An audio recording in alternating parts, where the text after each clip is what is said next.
folks. Welcome back to another hot episode of a very special podcast. This is the podcast in which we talk about all of your favorite TV series from yesteryear. Oh, yeah. And then we discuss them over a glass of coffee because it's early in the morning. Hell yeah, I just woke up. And in case you don't know who I am, I'm Patrick M. Dunn, and I'm joined here, as always, by donut-eating Kat Halstead, the author. Yeah, she's got a big donut in her mouth. Ooh, yeah. Hello, everybody. She just had to swallow. She just had to do a swallow before she talked. Ooh, God. Wow. Yeah. She takes a big bite of her donut right before we start, the episode. Because you just ramble on for a while, so I know I have time. I don't know. I can put you on the spot. I could just, drop something hot, drop it like it's hot, and all of a sudden you're like, oh, shit, I gotta speak. And here I am just sitting here looking pretty. Looking pretty at, 9 in the morning, whatever the fucking time it is. I don't even know anymore. I don't know. I don't even know. You woke my ass out of bed telling me you had to record early for a job interview. Oh, my God. A job interview. I know. The fuck you doing, Kat Halstead? You're throwing fucking curveballs at me. Well, the only other time this place had for an interview was when I'd be at work. Oh, yeah. So you gotta work around it. You gotta work around it, girl. Yeah. Now that you're a Sigourney Weaver working girl with your shoulder pads, lady suit, walking in with your briefcase and your files. You're gonna go, here's my files, sir or madam. I want the job. I'm not sure what year Patrick thinks it is or where he thinks I live, but yeah. I have no idea. I'm just throwing at it. But, we have to talk about another curveball that you threw me this morning. A doctor followed you on Twitter last night. Yeah. Yeah, I was going through new followers because I got a few and I was like, oh, who's this guy? I'm expecting it to be some spam account. And it could still end up being a spam account. Let's be real.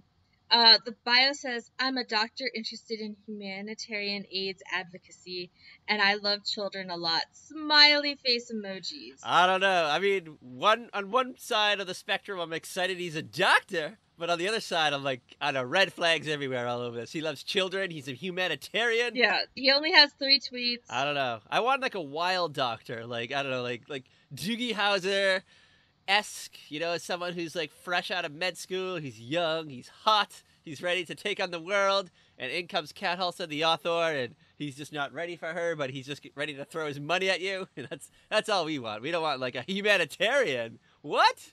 Are we asking for too much? Do we have to lower your standards? No, I think we need to kind of really hone in on the kind of doctor. Oh yeah. So really, we want some guy who's in it for the money. We don't want someone who's out there hailing the world, making it a better place for you and for me and the entire human race. We want a better doctor. We want McDreamy. We're awful people. Yeah. We're such awful people. I think we have a TV doctor in mind, McDreamy or Doug Ross or I don't know, the guy on The Resident. We want something like that. Oh, Doug Ross. We want a doctor that will make Kat moist. That's what we want. Hold on, I'm still on Doug Ross. Still on Doug Ross. Well, let's have a moment of silence for Kat's horniness. Whew. Okay, I'm good. I'm good to go. She's good. She's good to go. All right. What are we talking about today? On the pod? We are taking it back to our childhood once again. We are dipping in on some of the strongest women to ever be on television. We are checking in with the gals at Sugarbakers. We're doing Designing Women. Yeah, let's give it up with some Designing Women. Dixie Carter, Delta Burke, Annie Potts, and the other lady. I can't think of her name right now off the top of my head. Jean Smart. Jean Smart. I wanted to say Julia Duffy, but she's later on, right? Yeah, she's later on and only for a season. Yeah, all right. We did season 3. We're going back to the OG cast when the show was fun. And I don't know, they had something important to say and an important message. And yeah, yes. I feel like this is a good companion piece to the Golden Girls because this is kind of like the Golden Girls in a way. It's about 4 ladies, 4 gal pals, but they're younger. And they also have opinions, and they like to tackle heavy issues. And today, I don't know, this episode kind of made me mad a little bit. I thought it was a good episode to pick. Mm-hmm. But I don't know. I felt like I was on the other side of things today. I don't know. I don't know how you feel about this episode we did. It's an interesting episode. Yeah. It is one that has stuck with me throughout the years. Does Truman need attention? Truman does need attention. I apologize for the barking dog.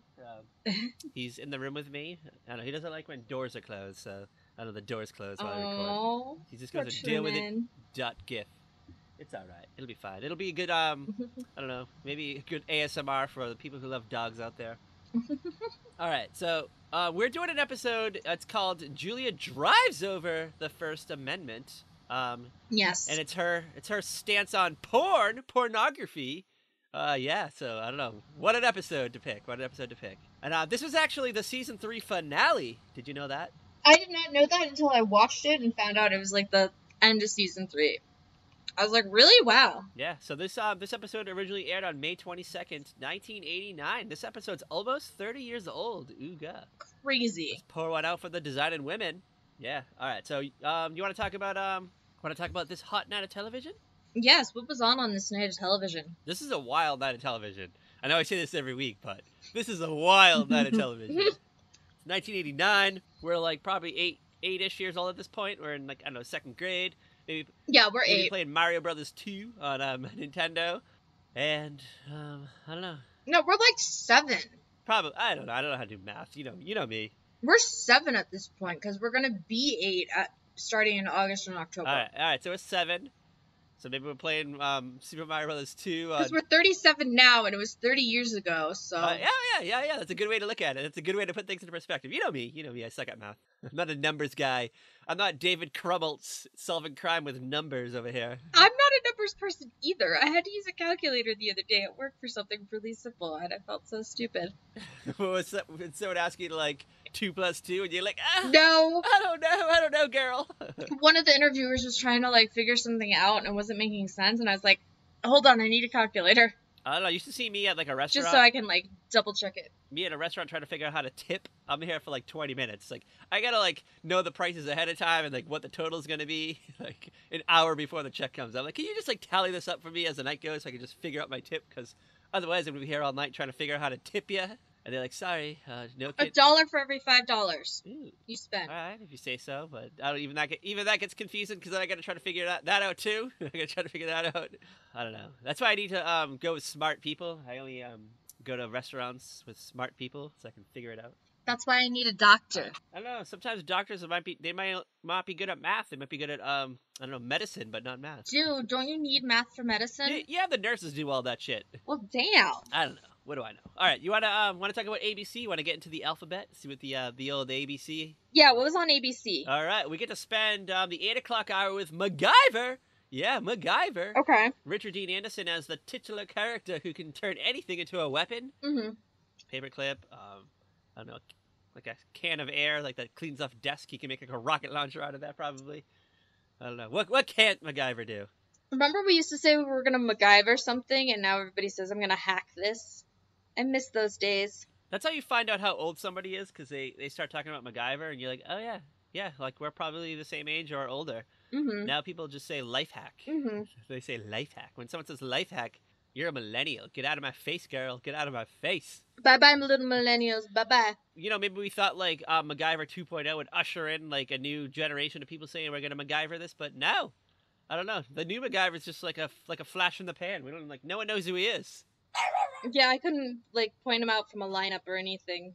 Oh yeah, if we had like a lineup of like MacGyver, the new MacGyver, and like just like 3 random like Hollywood dudes, I'd just be like, I don't know which one's MacGyver. Mm-hmm. Like, what's the one that like the most likely to have a mullet on television? But he doesn't even have a mullet, right? Like, let's be fair, I wouldn't be able to like pick the new Magnum out either. Yeah, I'm just gonna throw that at you too. I know he was in that movie with Kiki Dunst in like 1999-ish, but yeah, so I don't even know what he looks like. Alrighty. Let's be real. Hutscoot, what hot CBS property do you think they'll reboot next? Do you think we'll get a new Murder She Wrote? No. You don't think we're like a couple of months away from going next fall? Murder She Wrote. Yeah. Murder She Wrote 2.0, and we'll get like a hot Jessica Fletcher. It'll be like I don't know, Marissa Tomei. Yeah, I don't know. I don't know, because CBS is in this weird spot though right now because they've got this whole regime change going on. So they're moving away from the Les Movies era, and I don't know what's going to come of that because everything for this new season was in place before he got fired. So it's gonna so what pilots they pick and what they go with is going to be an interesting insight into where CBS is going. Oh, could this be the end of the Chuck Lorre era? Also, maybe we'll get like hot new showrunners. Maybe. Who knows? We'll see. We'll find out. Hashtag cancel Mom. Yeah. Oh, I love Mom. Mom's a great show, but I don't know. It's not for everyone, I guess. You ready? You ready for ABC 9 o'clock? You ready to move it along? Move it along. Yes, please. All right. At ABC 9 o'clock, we get the series finale: 2 whole hours of Gideon Oliver. Yeah, Jim. Do you know this one? Nope. All right. Neither do I. I just found out what this was like an hour ago. Gideon Oliver I know nothing. was a Columbia University anthropology professor who utilizes his knowledge of past cultures to solve crimes throughout the Western Hemisphere. He is assisted by his adult daughter, Xena. The series only lasted 5 episodes, but hot scoop! It was created by Dick Wolf. Ooga. Ooh. I don't know. Not excited by it. Just gonna... Yeah, that just... When you said Oliver, all I could think of was Cousin Oliver, so... Okay, what else is on? All right, CBS, we're gonna head over to the Tiffany Network. You ready to get sexy? Ready to have a night of comedies? Yes. All right, at CBS 8 o'clock, Live In. Do you know Live In? No. All right, Live In is an American sitcom that aired on CBS from March 1989 to May 29th, 1989. The series starred Australian actress Lisa Patrick and was described as an updated version of Nanny and the Professor, which I think was a sitcom-y type take on Mary Poppins. So it's just about like a wacky nanny living in like a I don't know, American house. Okay. She had a funny Australian accent, probably. I don't know. It wasn't on long enough for me to give a shit. Yeah. Yeah. All right. You ready for CBS 8:30? See what's going on 8:30? Yes. All right. Another short-lived series, Heartland. Do you know this one? No. All right. The series stars Brian Keith as an old-fashioned Nebraska farmer who moves in with his daughter, son-in-law, and their family. And I don't know. I guess it was just another wacky sitcom about a old-fashioned farmer who lives with his daughter, and I don't know. Maybe they moved to the city. Who knows? Who cares? It was canceled very quickly. Yeah. Okay. The next 2 hours is hot. You ready for the next 2 hot hours of Yeah. CBS sitcoms? All right, CBS 9 o'clock, Murphy Brown. Woo-hoo! Murphy Brown, yeah. We've talked about this before. Go back a few eps. We did a fun episode in which Murphy's like writing a book or something. Or someone's writing a biography. And Yeah, someone was writing a memoir on Murphy. hot scoop, the show has been revived. Has it been renewed for another season? Is it coming back next year? We don't know yet. We'll find out. All right, you ready for CBS 9:30? Any guesses? Designing Women. Yeah, we're gonna hang out with the Sugarbakers. I keep wanting to say Studebaker, but it's Sugarbaker. No, Sugarbakers. All right. You ready for? We'll get there in a minute. But you ready for CBS 10 o'clock? Yeah. All right, Kate and Allie. Yeah, we're gonna hang out with Kate and Allie. Wait, Kate and Allie was on at 10 o'clock? Yeah, it was on for a whole hour. Was this an hour-long show, or was this just like 2 episodes? You think? No, it was like a half-hour show. All right. Well, maybe it was like a special presentation. Maybe it was like they had a long episode for the end of the year. Maybe, who knows? Yeah, maybe. All right. In case you don't know, Kate and Allie, it's the story of 2 divorced women who look to each other for support as life carries on. It stars our gal pal Jane Curtin and Susan St. James, who honestly I don't know who she is. Has she done anything else noteworthy? Not off the top of my head, but like, yeah. Sorry. I feel like if you saw an episode, you'd be like, oh yeah, I totally know what that is. I know who she is. I'm just gonna throw this out there. I've never seen Kate and Allie. I don't know anything about it. You've never seen Kate and Allie? No. Why would I watch that when I was 7 years old? I don't know. I've watched it all the time. I think it was one of those shows that was in syndication when we were kids, so it got watched a lot. Oh, this is like the series finale that night.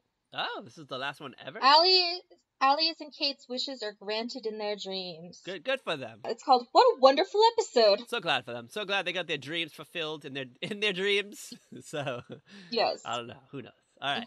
You ready to end the night off with the Peacock? You want to hear what the Peacock's up to? Yeah, so was that the Peacock? All right. Things kick off with our favorite alien, Elf. at 8 o'clock. Yeah, Elf crashes into Earth, Okay. into the Tanner house, and goes on some wacky adventures with the Tanner family. Mm-hmm. And the Tanner family, I don't know. I am dipping in and out of the show. I watch it on like MeTV, and I watch it on like Amazon Prime, and I love Elf, but I hate the Tanner family. I don't know. The Tanner family is just miserable. It's hard. It's hard for me to relate with them. Yeah. I don't know how you feel about the Tanners. They're kind of like, yeah, I'm like, Alf couldn't have landed in more interesting families. Yeah. Barrage. I don't know. Like, you couldn't have landed in, like, I don't know, the Hogan family, which is on next. Maybe the Hogan family would have been a better show than it already is. Oh. That would have been better. Maybe. Did you see Alf hanging out with Mrs. Poole instead of Mrs. Akmanik, where you get, like, a team up with him and Mrs. Poole? That would have been a better time. I don't know. Maybe. So, that was CBS 8:30 hour. It was a fun time. Fun, sexy times in the Peacock land in the late 80s. All right, you ready for NBC 9? You want ABC Monday Night Movie? You ready? Yeah. All right, it's part 1 of part 2 of I Know My First Name is Steven. Ooh. You know this is serious. Oh. You know this? Yes. All right. This is the movie about this kid who was kidnapped when he was really young. Yeah. And it's the true story of a boy who was kidnapped and survived 7 years of captivity before being reunited with his family. Yeah. It's starring Corin Nemec. Yeah. And we've talked about doing this. Did we? Yeah, like forever ago. Like, I found it. Like, this guy's story is so twisted. All right. Well, we'll have to add it to the list. Cat House of the Author. We'll have to add it to the list. Yeah. Maybe we'll do like kidnap month, a month of kidnappings. Maybe we'll do that, and I don't know, some other hot abduction stories. But yeah, so it's like the miniseries of like tells what happened like when he was kidnapped, and then like how he shows up at a police station years later. And is like, I think my name is Steven, and I've been kidnapped 7 years ago, or whatever. And then he has a hard time, like, readjusting to his family life. Yeah, like, the whole, like, I've listened to podcasts on this case, and it's, like, just, like, the family totally, like, I think the brother ends up a serial killer or something. Oh! Ooh, like, from the psychological damage of his brother being kidnapped and returned, and the way the family, like, dealt with everything. Ryan Murphy, American Crime Story. My name is Steven. Get on it, girl. Get on it, girl. Maybe, I don't know, maybe we can get the kid who plays Spider-Man to play Steven. Tom Holland. Yeah, Tom Holland. Ooh. Tom Holland can do it in between Marvel movies if he has time. I don't know. Can't take that long to do a Ryan Murphy series. It's probably a couple weeks, right? Probably a couple weeks. I don't know. But you could win an Emmy like our boy Darren Criss. And a Golden Globe. Yeah, get ready for an EGOT, girl. Get ready for an EGOT. Just make yourself a record, and you just have to do a play, and there you go. You get yourself an EGOT. You can be up there and shine bright like a diamond. Kinda need an Oscar for an EGOT too, dude. I'm sure he'll win one at some point. I'm sure he's working on it. Maybe, who knows? Spider-Man Far From Home, the trailer just dropped. Everyone's abuzz about Jake Gyllenhaal and his role as Mysterio. So, I don't know. I don't know. Jake Gyllenhaal's looking pretty old right now. What's your hot take on Jake Gyllenhaal? Jake Gyllenhaal looks freaking hot, so yeah. Dude's showing his age. I don't know. Like, I feel like we get like a lot of these actors, like they look young and sprawling, like Chris Pratt and Chris Evans. But I don't know. Jake Gyllenhaal, and he's buff and Chris Evans starting to get a little saggy around the face. I think he's only got a few good years left. He's gonna start looking like Leonardo DiCaprio is starting to look like an elderly man now. That's because Leonardo DiCaprio parties like Jack Nicholson, and we look at how Jack Nicholson looks. Yeah, he's starting to look like Jack Nicholson. Like, he's like entering his Jack Nicholson phase of his life. That's my hot take. Sorry, Leo, if you're listening to this. Don't mean to offend you, but I don't know. We know that you're out there just banging models, so it doesn't matter, right? Why are these, like, 19-year-old girls still banging Leo? Isn't he, like, the creepy old guy now? Yeah. All right, you ready for a Fuck, Marry, Kill Heartthrob edition? You ready? You ready for it? Oh, dear God. I'm terrified, as always. All right. Before we get to the design of women, we're going to do a Heartthrob edition. All right. Fuck, Marry, Kill Leo, Chris Evans, or Jake Gyllenhaal. Kill Leo. All right. We're going to kill Leo. Bye, girl. I would fuck Jake Gyllenhaal. All right. And I'm going to marry Chris Evans. All right. You know what? I think those are acceptable answers. I think the survey agrees. We just got the results of our live Twitter poll, and they say the same thing. So, yeah, 100% marry Chris Evans. And that was an easy one. That was an He easy is one. like, oh. All right, let's say There is only one man who could compete with Chris Evans for me, and we know who that is. Fuck you. all right. Fuck you.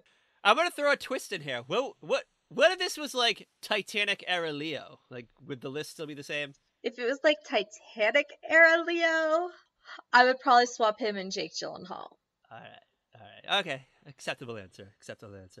Okay, Yes. good answer. All right.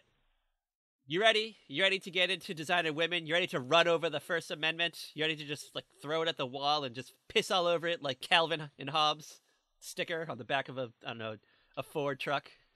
I think before we get to the episode, I think we should do like a quick like overlay of like what the show is about, just because I feel like a lot of people don't know what Designing Women is, because this wasn't a show that like lives on in syndication. It's not really on the streaming outlets, so I don't know if the kids will know it. Okay, so Designing Women is the series that takes place at a Atlanta, Georgia design firm that is run in the home of Julia Sugarbaker. So it's Julia Sugarbaker, her sister Suzanne Sugarbaker, and then they have Mary Jo and Charlene. Charlene's the office manager. Mary Jo is the interior decorator. Suzanne is the silent partner, meaning she had all the cash.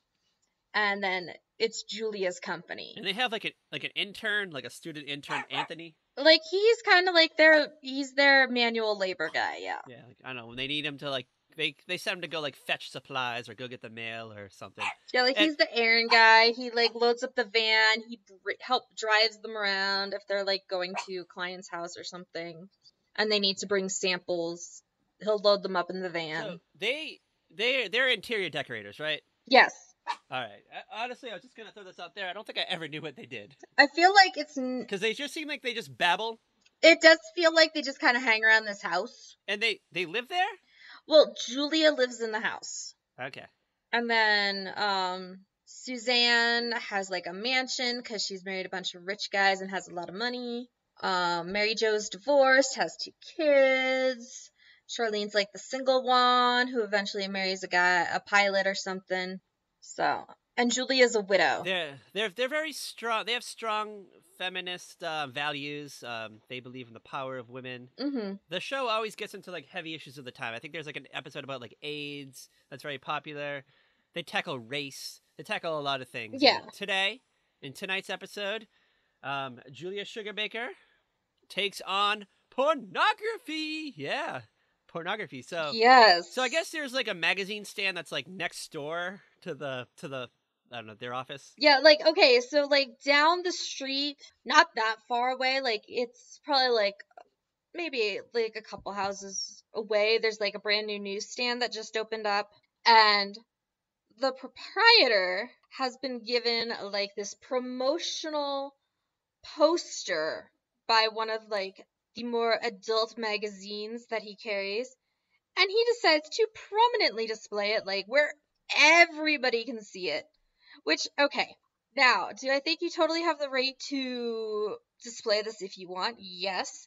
But should it be, like, right there in front where everybody can see it? Like, out on the street? Like, that's where I think the main thing is with this, is it was, like, right there where anybody could see it. It wasn't, like, in the back, behind the curtain kind of thing. All right, so this is like, all right, picture New York City. You're walking down the streets of New York City with your cup of coffee in your hand.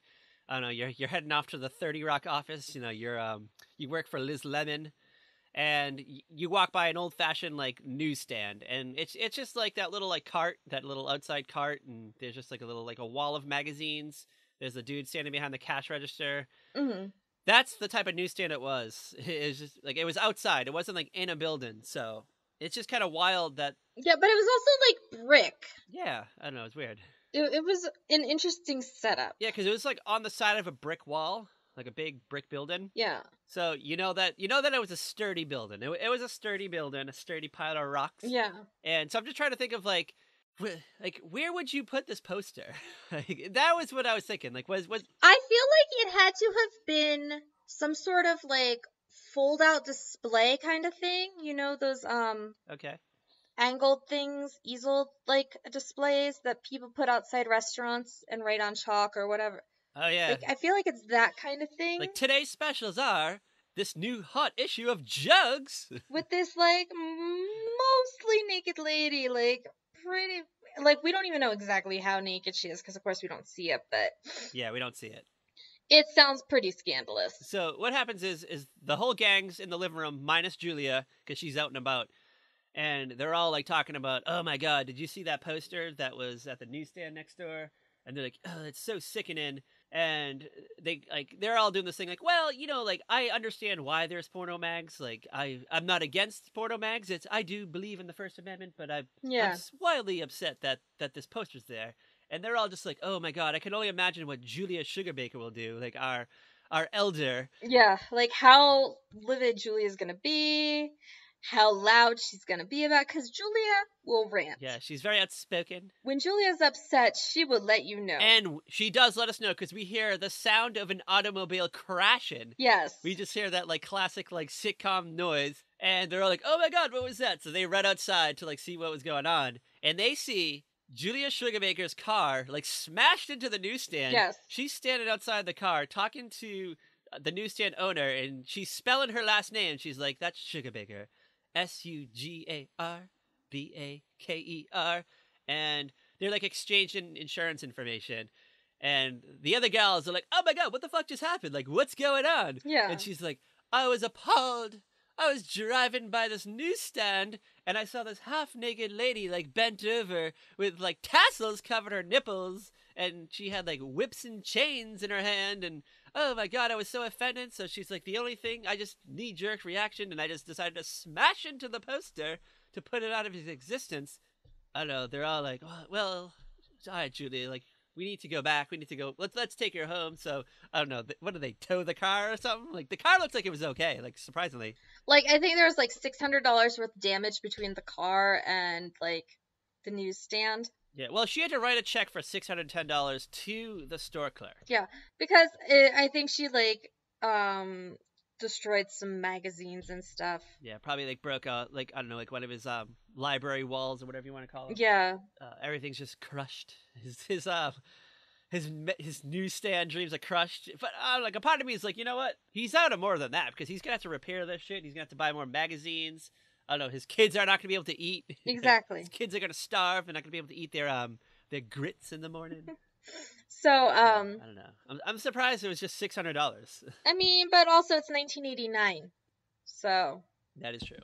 Yeah, so we cut to, like, later on that day, and I don't know, like, they're back at the mansion, and Julia's just like, I'm so appalled by this. She's just like, ugh. And, well, they were kind of, like, saying to her that, you know, that he does have the right under the First Amendment to, like, run these type of magazines, but, like, what Julia did was, like, a little, like, too much. Mm-hmm. And she's like, no. She's like, yeah. I firmly believe in my stance against pornography. I think it's disgusting. I think it's awful that we're objectifying women this way. And we kind of get into this, like, hot debate over, like, who's right, who's wrong, and, like, what the First Amendment means and all this stuff. And yeah, it's wild. So it cuts to the next day. And, I don't know, they're still sitting around talking about it. Julia's out doing her errands again. Well, here's the thing. Charlene has warned Julia that if she does this every time a poster like that goes up, it's going to cost them thousands and thousands of dollars. And Julia's like, I don't care. I'll just keep doing it. Oh, yeah, because they're, like, adding it up. They're like, well, $610. Like, if you do this every day, that's going to be, like, $3,000, and you could buy, like, a whole, like, hot new outfit with that. And she's like, whatever, I don't care. She's like, I have enough clothes. Yeah. I'm a rich bitch. Yeah. And they're like, whatever, and they just kind of, like, laugh it off. So, I don't know, Julia's out again, and they're talking about it, like, just having a hot takes on it, and they hear the crash again. They hear the crash. Yeah. And they're like, oh, God. And there's, like, this moment of, like, she didn't do it again, did she? Oh, crap. Yeah, so they run back out there, and guess what? Julia's out there spelling her last name again. And this is where it gets really interesting. The guy's like, I knew you'd be back.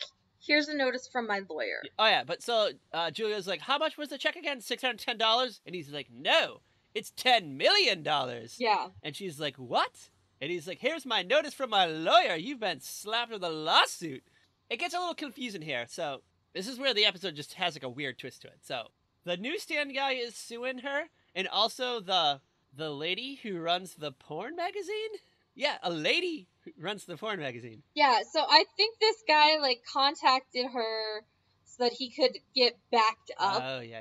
So yeah, he'd have that backup. So Delta Burke's character. Yeah, Suzanne and was it married? No, it was Charlene. Yeah, Suzanne and Charlene go down to the magazine, which is apparently like right like nearby. It's like driving distance. Yeah, it's headquartered in Atlanta because TV. Why not? They're like talking to this woman who they think is the secretary of the owner of the porn magazine. Well, like they go there to talk to somebody named Terry, and they just assume it's like a guy. Because let's be real, that's more likely to be a male name than a female name. You know? I don't know. Have they not heard of Terry Garr or Terry Hatcher? Terry Hatcher was like a mermaid on the Love Boat at this point. I don't know. Right? What about Terry Garr? Is she around? Yeah, but she'd probably be like the exception. I don't know who the fuck Terry Garr is. She's playing Terry from this episode's receptionist. So so Suzanne and Charlene are in like the office, and this woman walks out, and they're like, "Hey, are you Terry's secretary?" Yeah. And she's like, "No, I am Terry." And they're like, "What? A woman running a porno magazine?" And she's like, "Yeah, actually, I am running a porno magazine. What is it to you?" And she's like, "I can't believe that you, a woman, would run a porno magazine." She's like, "Well, you know what? I am a feminist, and I think women should be allowed to do what they want to do." And they're like, "Well, I don't think that you're a true feminist." And they get this kind of like argument over like what a feminist is and what a feminist should be, which I think is a debate that's still going on today. Let's be real. Let's be real. It is.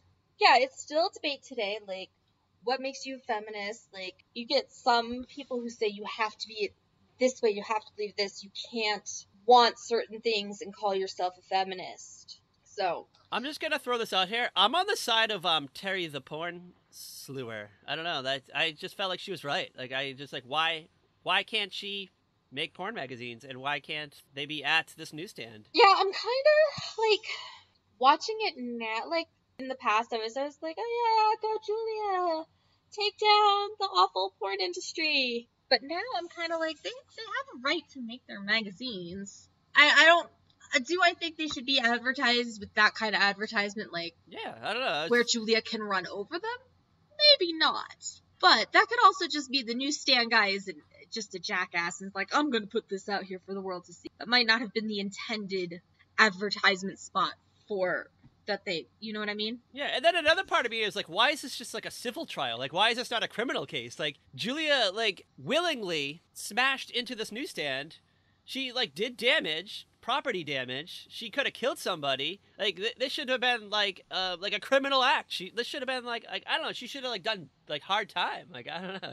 Like, she did this twice, like, purposely. Yeah. So I'm like, what the fuck? I'm like, yeah, like, why were the police not called for destruction of property? Like, and then there's that weird thing, though, where it does look like Julia's at the police station. Yeah, I mean, she does go to jail. Like, she is in jail, but, like, I don't know, like, the police aren't pressing charges against. Like, it's just like a civil lawsuit. I don't know. It's fucking weird. I was just like confused by all this. And another part of me that was annoying me about this too is, you know, they were getting very soapboxy, like when they were in the office of Terry, like Terry's office. Yeah. And Charlene and Suzanne are giving their opinions, and then like the audience is like, they're like wooing Charlene and Suzanne. So like they're like agreeing with her, and I'm just like, what the fuck? They're just like putting this girl down. They are just fucking crushing this girl. Yeah. And it's like, hey, like a woman running a porn magazine, like why can't we take back? Like this is like, you know what? Let her do her thing. Like let her take the power. Let her like fight the power from within. Maybe she can do good things with this nudie mag. Yeah, I mean, she seemed to be more about being a powerful woman and providing women with a safe space to express themselves than being like, okay, here's some women dressed up trashy, go get your rocks off. Yeah, because like, I think it was Suzanne, like, cause she had some strong opinions like against Madonna. She was like for Madonna, yeah. And I was like, Madonna was like doing a similar type thing like back then. So I was like, what the fuck? Yeah. Like what the fuck, girl? I don't know. I just felt like it was, maybe this made sense at the time, but watching this today, Julia Sugarbaker would have needed like 11,000 Phaeton couches if she lived today. That's all I have to say. If she was alive today, Because Dixie Carter's dead, right? Dixie Carter croaked. Yeah. She's no longer with us.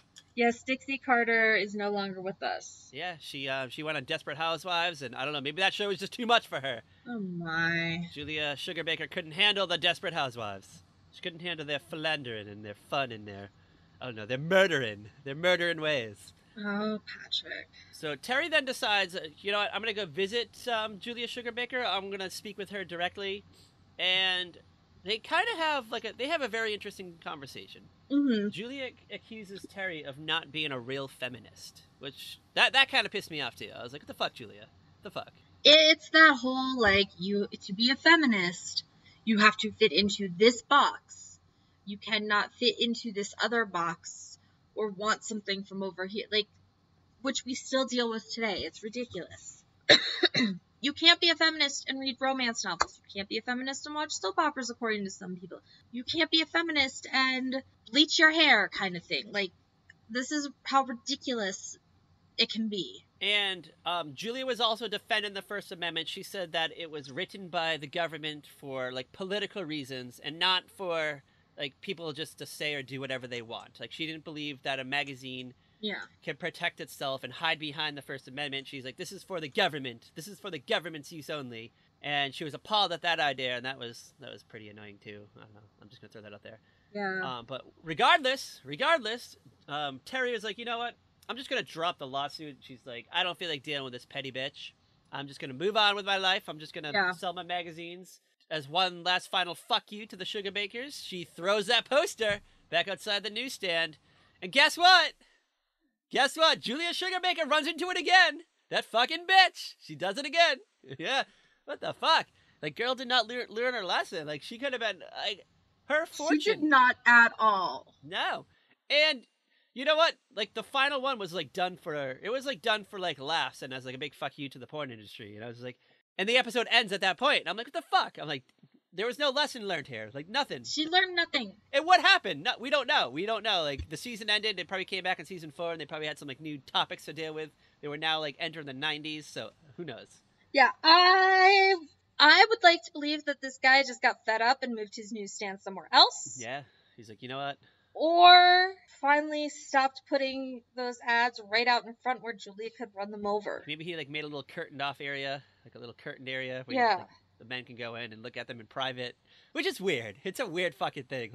The adult section of a movie theater or a movie store or a magazine shop. You know what I'm talking about? That little curtained off area. It says adults only. Actually, I don't because I've never had to go behind the curtain. I mean, I've never. By the time I was old enough that curtained off area was dead because movie stores didn't exist anymore. It was only Blockbusters. Yeah. And Blockbusters didn't sell porn, but I remember being 15, 16, and we still had a few mom and pops left, and it was that curtained off area. And you'd always I just walk by and just kind of there would always be a little crack in the curtain, and you just kind of peek over, peek in to see what's going on. And you just see some dude looking at the back of a box with a little fucking chubby in his pants, little chubby, and he's like, I think I'm gonna get this one. This one looks fucking great. And the boxes were always bigger than regular VHS boxes. Oh yeah. I don't know why they did that because that just made them more difficult to hide. Yeah.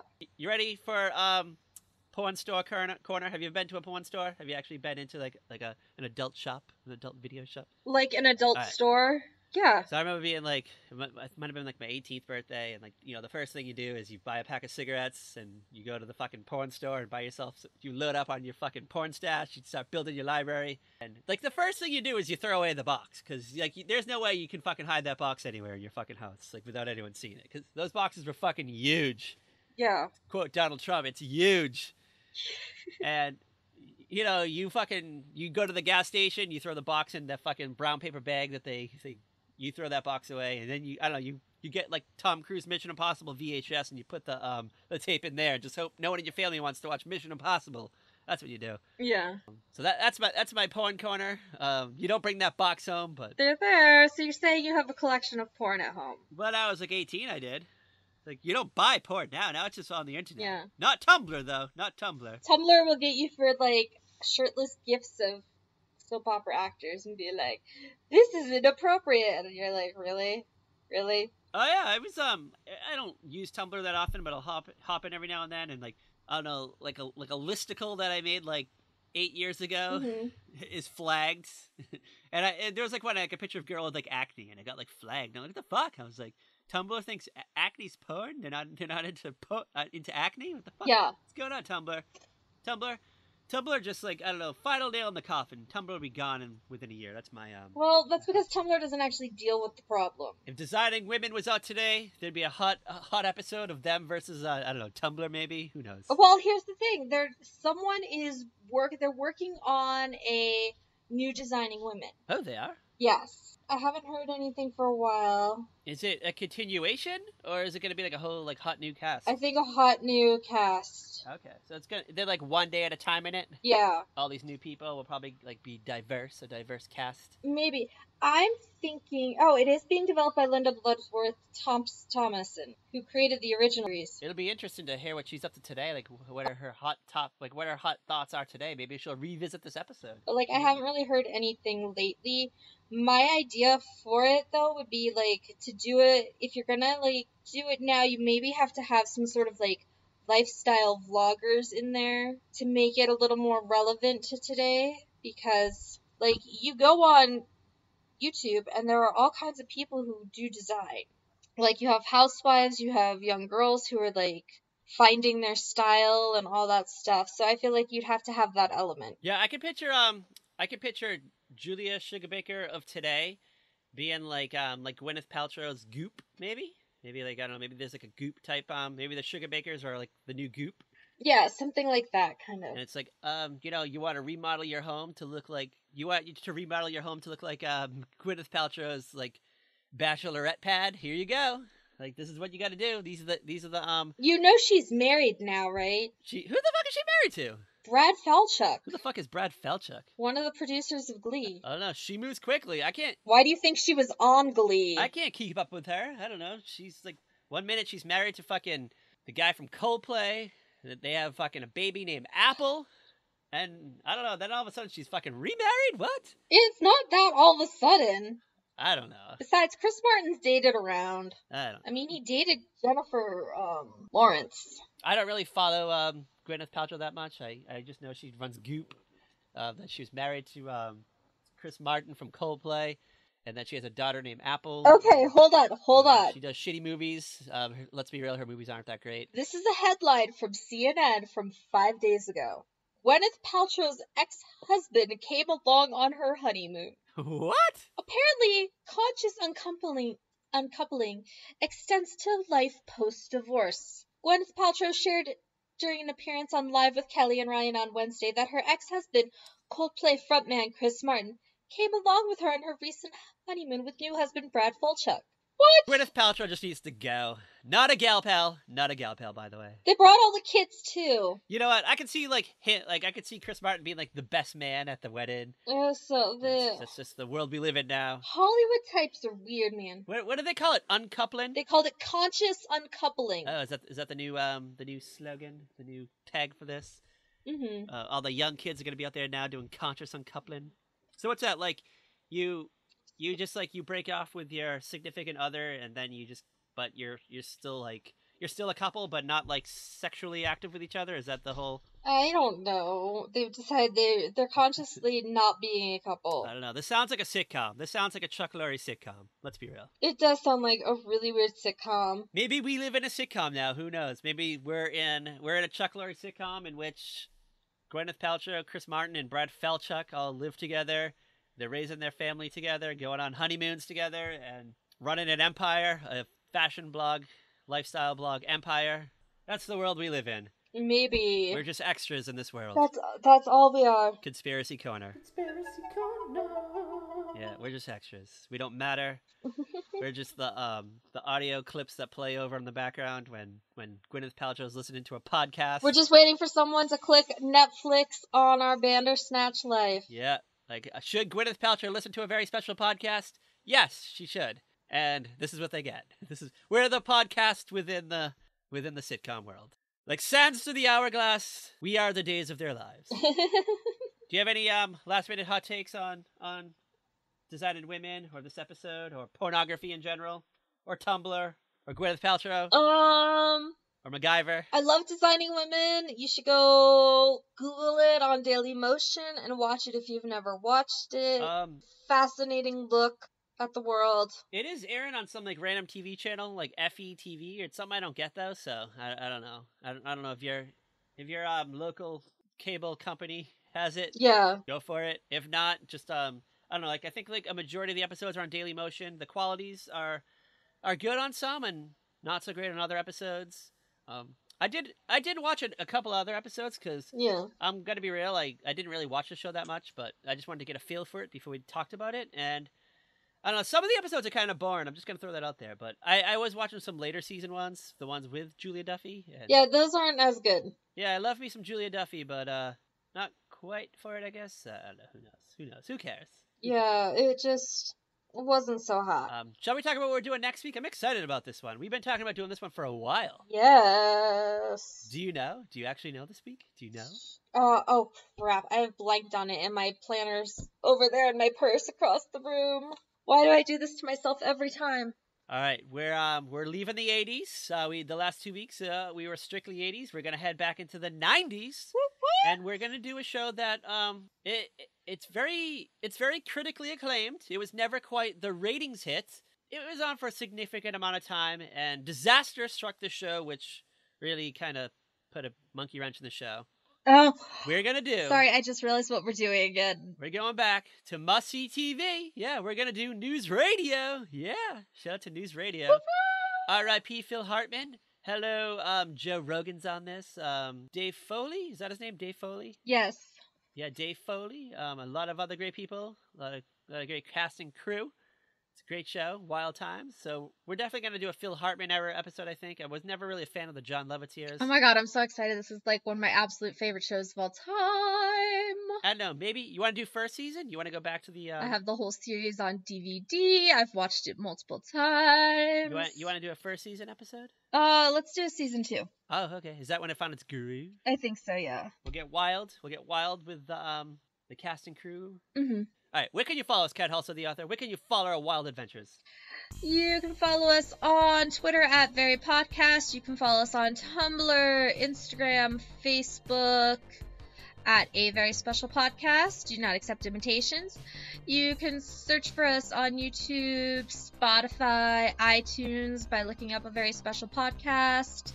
AverySpecialPodcast.com, SaltyRockMedia.com. Am I forgetting anything? I think I got it all. You got it all. If you missed anything, we'll just repeat it again next episode, so don't worry about it. And stay tuned. Yeah. Stay tuned for a hot new theme song coming in the next coming weeks. So get ready, girls. We have a hot rap duo. Yes. They're gonna jazz up our theme song. So stay tuned. And as always, bye. Watch the skies for pornography on billboards, I guess. Oh my god.